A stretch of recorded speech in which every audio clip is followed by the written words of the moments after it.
All right, let's get into it. Today we're taking a look at a really sharp, super funny 10-minute play by Tom Erb called The Interview.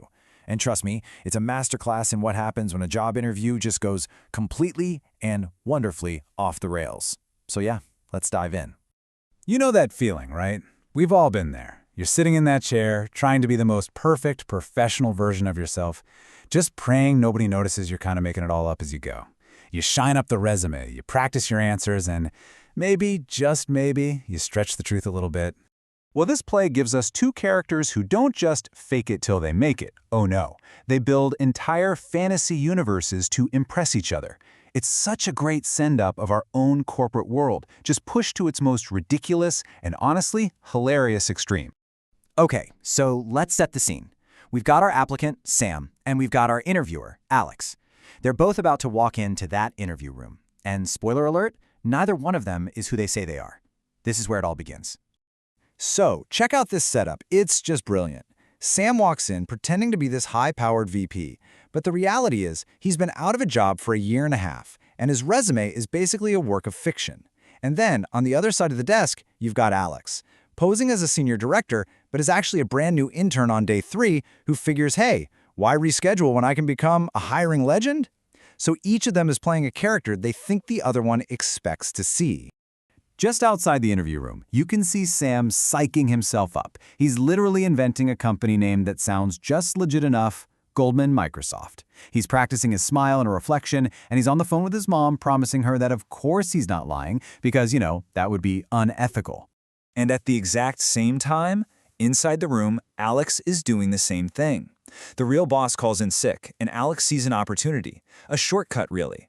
This isn't just about getting through an interview, it's a chance to vault right over the corporate ladder. So the stage is perfectly set for this amazing collision of two deeply misguided people.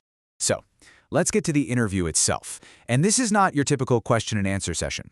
It spirals almost instantly into this high-stakes duel of corporate one-upmanship, where the only weapons they have are bigger and more ridiculous lies. I mean, from the second they shake hands, it is on. It's like an arms race of lies. Sam says he has 18 years of experience, so Alex fires back about overseeing a team of 800. It's the perfect parody of how we all try to puff up our accomplishments to sound way more important than we are. And you can just see their whole method right here. Sam makes up Golden Microsoft, so Alex casually mentions knowing the CTO. Sam claims he went to some fake Harvard-MIT program, so of course Alex just happened to go to the rival, Yale-Stanford one. Oh, Sam made the 30 under 3 list? That's cute. Alex was on the even more exclusive 20 under 2 list. You see? Every lie is just a launchpad for an even bigger one.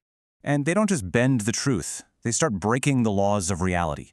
Alex asks Sam about blockchain, and Sam claims his team made one that was 200% accurate. And the justification? Oh, it's simple. We redefined the metrics of accuracy. It's just pure, uncut confidence in the face of complete and total nonsense. And just when you think it cannot possibly get more absurd, we hit the absolute peak. Sam claims his team developed tech for dolphins to talk to astronauts. I'm not kidding. Alex, refusing to be outdone, tries to speak dolphin and fails, leading to maybe the best apology in theater history. My dolphin is rusty. Truly incredible stuff. I mean, where do you even go from there? They've exhausted fake companies, fake schools, fake interspecies communication. They've backed themselves into a corner where the only place left to go is somewhere truly fundamentally unbelievable. And there it is, the knockout punch. Sam, in a final, desperate play for dominance, makes a claim so ridiculous it just can't be topped. He was a celebrated business genius in utero. The duel is officially over. But you know how it goes. Any tower built on lies is going to come crashing down eventually. And the collapse here is just as fast as it is funny, and it's brought on by something painfully, wonderfully normal. Morgan, the receptionist, and maybe the only truly honest person in this whole story, walks into the room. She is the simple, sharp needle that's about to pop both of their gigantic, beautifully crafted bubbles of lies. And with that one single, devastatingly real sentence, Morgan just completely demolishes Alex's entire persona. The image of this corporate titan is gone, replaced instantly with a kid whose mom is still checking if they packed a lunch. The real comedy here isn't just that they got caught, It's that reality is so much simpler and so much funnier than any lie they could come up with. And that's it. The game is over. They're caught red-handed. They do have one last pretty pathetic gasp, though. Sam tries to spin it, claiming it was all on purpose, a new technique called method interviewing. But the air is out of the balloon. The lie is just too weak, and they both know it. The whole charade finally, mercifully, ends.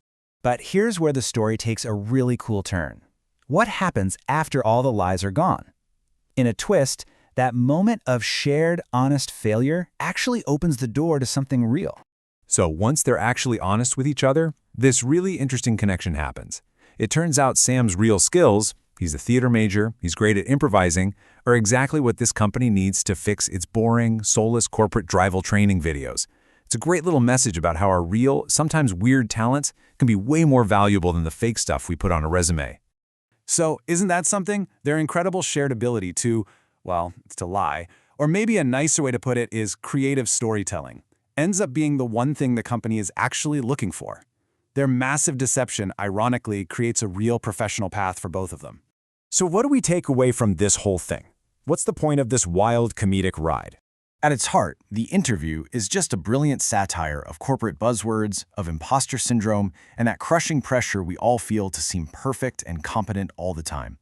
It takes that universal feeling of faking it and just cranks the knob to 11, showing us how absurd it is, and also, weirdly, how useful a good story can sometimes be. And that really leaves us with a great question to think about. I mean, what Sam and Alex did was completely outrageous, but it worked. It led them to a real opportunity. It makes you wonder, where is that line between just being ambitious and being a total fraud? And in this weird world of professional life, how much of faking it is actually just a necessary step to one day finally making it?